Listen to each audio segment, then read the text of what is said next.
It started at the party celebrating Melissa's promotion. She'd landed a senior marketing director role, the one she'd been *ning for since last winter. The whole thing had been building for months. The late nights, the strategy calls, the client dinners. So when she finally got it, I was genuinely thrilled. I was proud of her. I thought we were both winning. The company had rented out this upscale rooftop lounge. One of those places with fire pits, string lights, and overpriced cocktails with names like The Executive or Boardroom Buzz. Melissa was the star of the night. She floated from circle to circle, dressed in a tailored navy jumpsuit, hair in soft waves, laughing easily with her coworkers. I watched her from the bar, feeling lucky. She looked like the version of her I fell in love with, confident, driven, magnetic. At one point, she tugged me into a small group standing near the glass railing. I recognized a few faces, her assistant Jordan, a couple of her team leads, and Brent, her boss. Tall, sharp suit, fake tan. The kind of guy who ends every sentence like it's a TED Talk. Melissa clinked her glass against his, then turned to the group and said it. "You know what I've been thinking lately?" She began, grinning. "We've all been working so hard, grinding nonstop. Maybe it's time we try something new. Something bold." Brent smirked. "You going skydiving or what?" "No," she laughed, her voice light but clear. "I mean in relationships, like partner swapping." It hit like a needle scratch. At first, everyone just sort of froze. Jordan blinked. Someone nervously chuckled. Brent raised his eyebrows but didn't say anything, just sipped his drink and watched her. I felt the shift in the air, like we'd all stepped into a different conversation by accident. I laughed, mostly to defuse the tension. "You're joking, right?" Melissa turned to me with that sly half-smile she uses when she knows she's pushed too far. "Babe," she said slowly, stretching out the word like it was cute. "Relax. Obviously, I'm joking. God, you get so uptight sometimes. I'm just saying people get bored. It's natural. Doesn't mean we have to, but it's interesting to talk about, right?" I smiled, but something in me recoiled. I know my wife. I've been with her for almost 6 years. That tone, that wasn't playful. That was calculated. It wasn't a real joke. It was a test balloon. She'd floated it up to see how high it would rise before it popped. Brent just smirked and said, "Well, some of the best ideas start as jokes, don't they?" Melissa looked at him and laughed. A little too long. Then she turned her attention back to the group, pivoted to something about a client pitch, and the conversation moved on like nothing had happened. But I was stuck. She'd never mentioned anything like that before. We'd had our share of long talks about Macy, sure. Marriage changes. People change. But we were still connected, or so I thought. We'd always been on the same page about what we wanted. Trust, partnership, exclusivity. No games. We'd even joked once, years ago, about open marriages, and she'd laughed and said, "Honestly, I don't share well." But now, she was out here in front of her boss, her team, tossing out partner swapping, like it was the punchline to a happy hour anecdote. I couldn't unhear it. After that moment, I became quiet.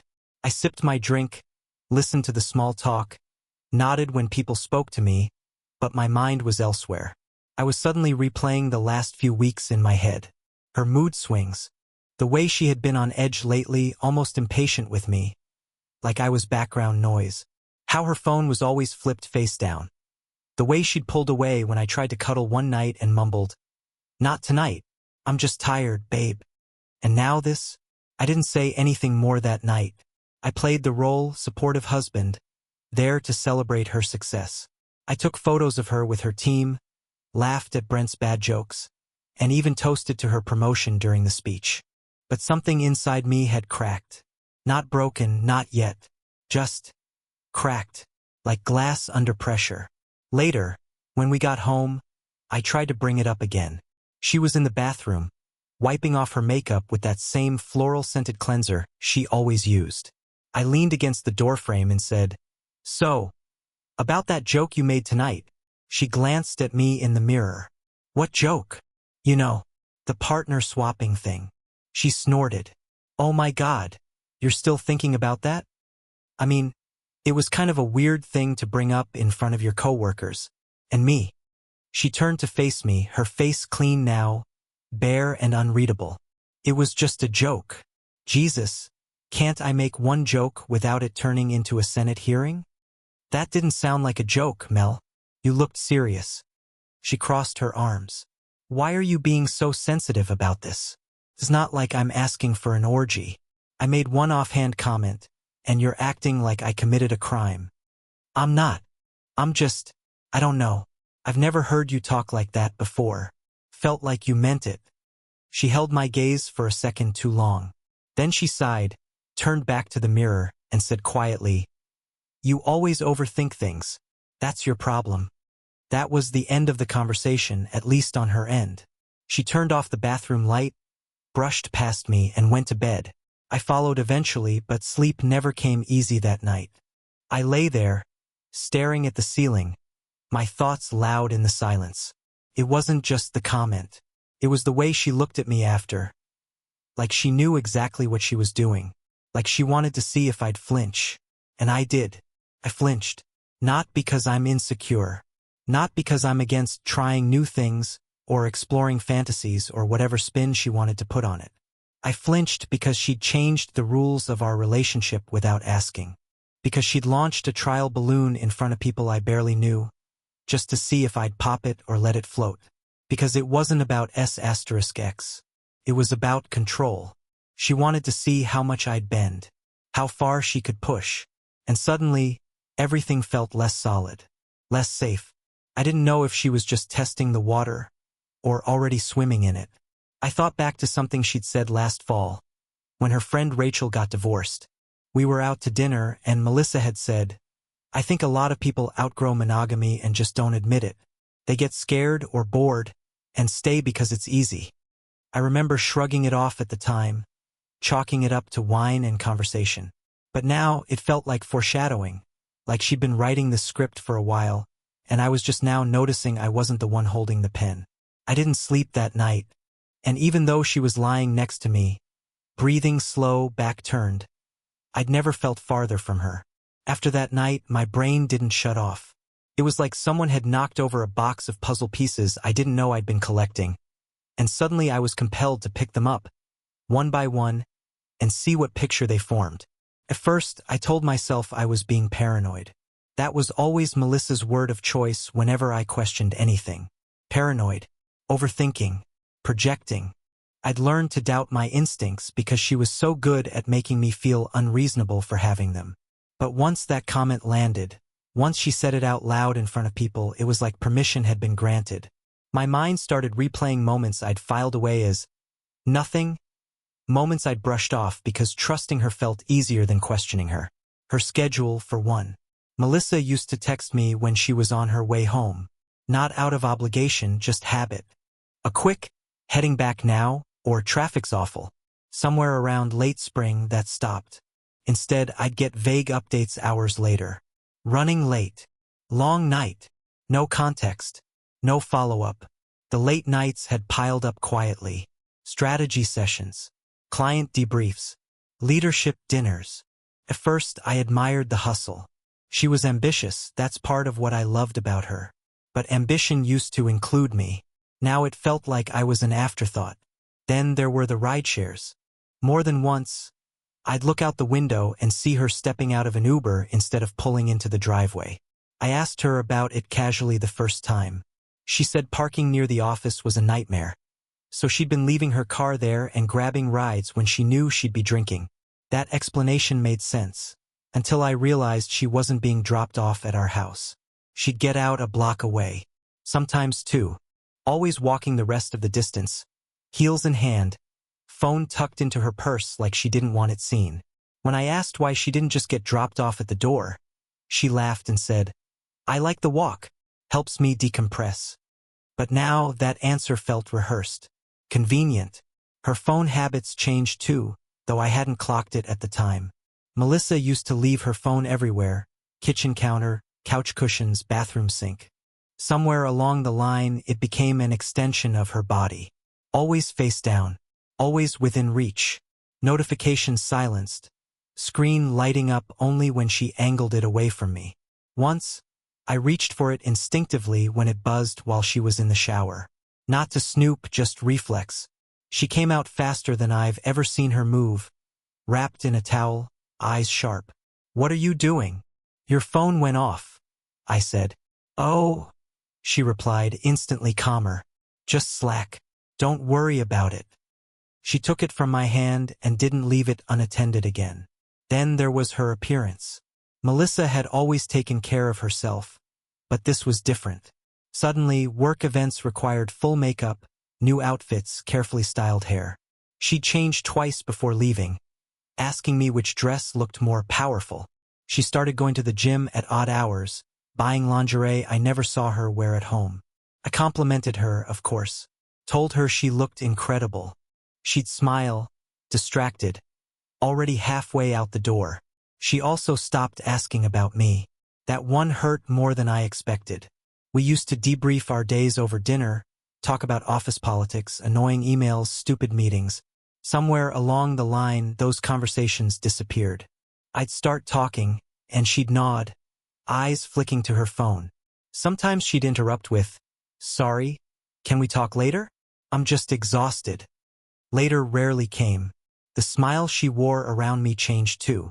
It was still there, technically, but it didn't reach her eyes anymore. Felt practiced, like something she put on because it was expected, not because she felt it. When she laughed, it was quick.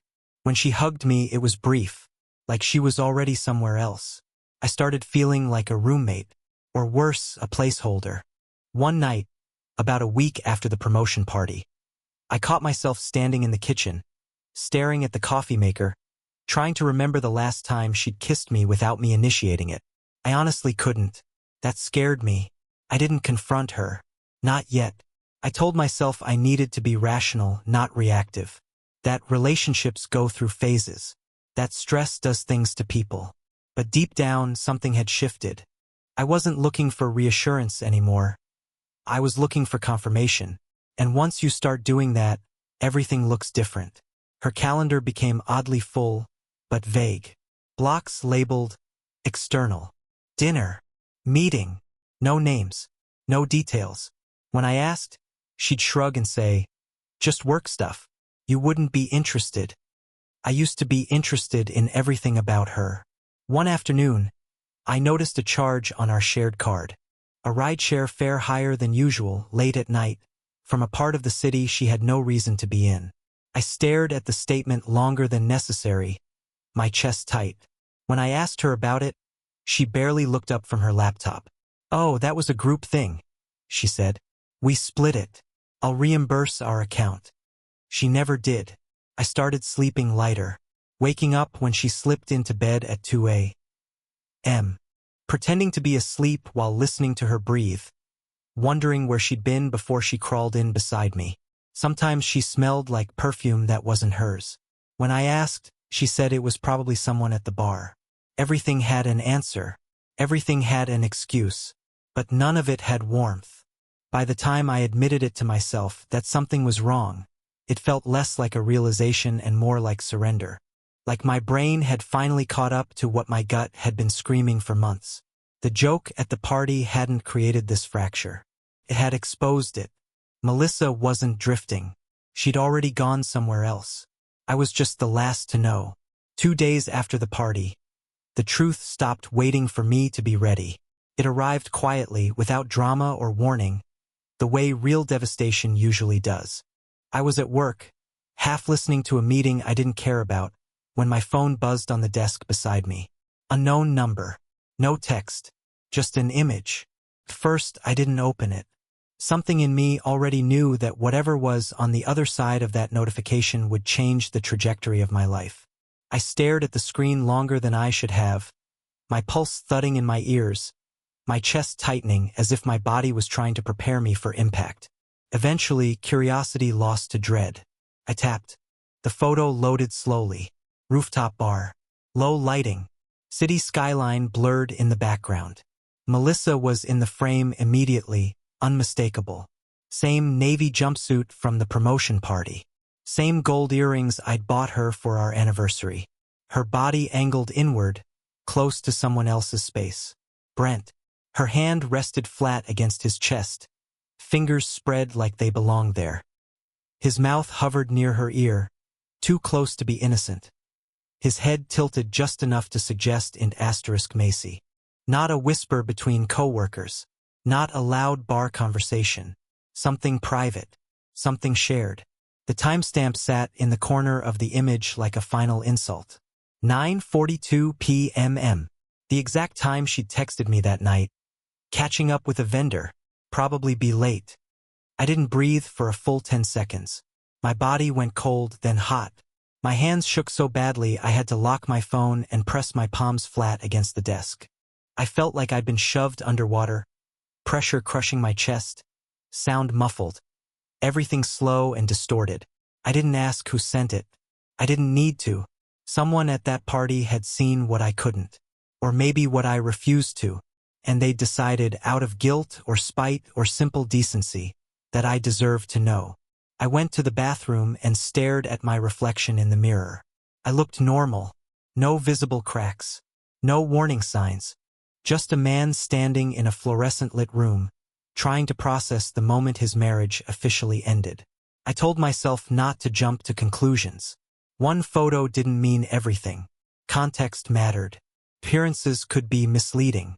Then my phone buzzed again. A notification from our shared credit card account. I opened it with numb fingers. Rooftop lounge, $186. 47. Wine. Dinner for two. Dessert. The date matched the photo. The amount matched the venue. The story she'd told me, vendor meeting, work obligation, collapsed under the weight of evidence that didn't care about my feelings. I sat back down at my desk and stared at the wall. That was it. No more wondering. No more connecting dots or questioning my instincts. No more benefit of the doubt. I didn't need access to her phone, or a confession, or another sleepless night replaying conversations. This wasn't suspicion anymore. It was real. I left work early without telling anyone. Drove home in silence. No music. No podcast. Just the hum of the engine and my thoughts colliding in my skull. Every memory felt tainted now. Every laugh. Every kiss.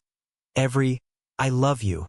From the last few months rewritten with subtext I hadn't been allowed to read at the time. When I got home, the house felt foreign. Too quiet.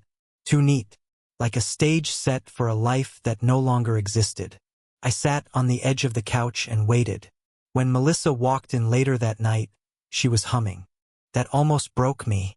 She kicked off her heels, tossed her purse onto the chair, and smiled when she saw me. "Hey," she said.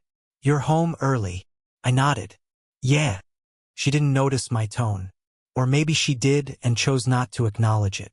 She went to the kitchen, poured herself a glass of water, and leaned against the counter like everything was fine. Like she hadn't just detonated our marriage and expected me to sweep up the debris. "How was your day?" she asked. I looked at her, really looked. The woman I'd trusted with my future. The woman who'd stood next to me and joked about swapping partners like it was abstract, hypothetical, harmless. I realized then that confrontation would give her something she didn't deserve. Control. She would cry. Or deny. Or minimize. Or spin it into something complicated and nuanced and confusing enough that I'd end up questioning myself again. She was good at that. She always had been. So I didn't say anything. I smiled faintly and said, "Long." She nodded, satisfied, and went to shower. I sat there alone. The photo burned into my memory. The transaction receipt etched into my brain, and felt something unexpected settle over me. Clarity. Not relief. Not peace. Clarity. The kind that comes when there's nothing left to save. When the decision is no longer hypothetical. When the weight of what if lifts and leaves only what now. And I knew. I wasn't going to beg. I wasn't going to fight. I wasn't going to ask her why. Because the truth didn't need her voice anymore. It had already spoken. I didn't scream. I didn't cry. I didn't storm into the bathroom and demand the truth. Didn't slam a fist on the table. Didn't spit accusations or beg for answers I already had. Instead, I started packing. Not because I was weak. Because I was done. I waited until the next morning. She'd left for work, humming again, sipping coffee from the travel mug I'd bought her on a road trip 2 summers ago. She kissed me on the cheek like nothing was broken, like everything was fine, like she hadn't wrapped herself around another man days earlier. I let her go. I even told her to have a good day. When the door closed behind her, I stood still in the kitchen. Silence filled the house. The hum of the fridge, the tick of the clock. My breath, steady and slow, as I walked into the bedroom and opened the closet we once shared. I didn't take much, just enough to start over. I began with the sentimental things, the ones that still carried meaning, even if that meaning had shifted. The ceramic mug from our anniversary trip to Seattle, the one she'd accidentally chipped and insisted we keep anyway. The photo of us on the hiking trail, smiling in flannel, before her eyes stopped shining when she looked at me. The notebook where I'd written down our plans for the house, renovation sketches, backyard ideas, a list of baby names we'd never use now. I placed those items carefully into a small box, not to preserve them but to acknowledge that they were real, that I hadn't imagined the life we were building, even if she had stepped out of it long before I noticed. Next came the essentials: passport, birth certificate, laptop, work files, a few changes of clothes, chargers, headphones, the backup drive with all my personal files. I took my toiletries from the guest bathroom, not the one we shared. That one felt tainted now, like I'd be brushing my teeth in a space where trust had been quietly rinsed down the drain. I didn't touch anything of hers, not out of kindness, out of clarity. Her mess was hers to live in. I left the ring on the dining table, not for drama, but because it didn't belong on me anymore. I placed it next to the lavender-scented candle she always lit when she wanted the house to feel warm. It smelled like her. I hated that it still comforted me. I didn't write a note. What was there to say? You don't write letters to someone who already knows what they've done. You don't leave explanations for people who were never confused. You just leave. By noon I was gone. I didn't look back. Not at the house. Not at the bedroom. Not at the photos still hanging in the hallway. Let her wonder which of them I took. Let her think about the silence I left behind, the space where I used to be, the space she thought she could crowd with lies and still expect warmth to live there. I checked into a small short-term rental across town. Just a one-bedroom with a kitchenette and a window that faced the alley. It wasn't much, but it was mine. No ghosts, no questions, no false laughter echoing off the walls. I sat on the bed, stared at the suitcase at my feet, and waited to feel something. The grief didn't come. Not then. What came was stillness. The kind you only get after a long storm when the air is too exhausted to move. I didn't feel brave or smart or ahead of anything. I just felt awake. For the first time in months, I wasn't trying to interpret silence or decode smiles. I didn't have to wonder where she was, who she was with, or what lie she'd tell me when she got home. I didn't have to brace for impact. I just had to breathe. That night, I ignored her texts. There were 3, all routine. No panic, no awareness. Just, hey babe, grabbing drinks with Brent's team. Might be late. Do you want Thai tomorrow night? I'm craving pad CEW. Can you check if we're out of toothpaste? Forgot to look this morning. Toothpaste. The absurdity of it hit me like a wave. She was checking for toothpaste while her marriage was dissolving quietly behind her back. I didn't respond. I didn't block her either. Not out of softness, out of detachment. I wanted her to feel the question hang longer than it should. I wanted her to sit in silence and realize, too late, that something was missing. When she got home, I imagined the moment. Her walking in, calling my name, assuming I was upstairs. The pause, the frown, the search, the slow realization that no suitcase was missing, that things looked undisturbed, but that I was no longer there. She'd probably call. She'd probably panic. She might even cry, but I wouldn't be part of that scene. She'd be left with questions I used to beg her to answer. And now, she could ask them alone. I wasn't after revenge. I just wanted truth to matter. I gathered what I had: *TS, calendar invites, photos, credit card records, and sent a quiet envelope to Brent's firm. No threats, no notes, just proof. By midweek, there was word of an internal review. He was placed on leave. Melissa knew. She didn't say anything, but I saw the change in her tone the next time she texted. Careful, nervous, unsure. I handed her a copy of the evidence, her name blacked out. Not to protect her, but to remind her. I could have ruined you. I didn't. She had destroyed her own image. I just stopped pretending it wasn't happening. A week later, I left the city. Quiet cabin, no neighbors, no echoes of us. Melissa sent one last message. Thank you for not destroying me.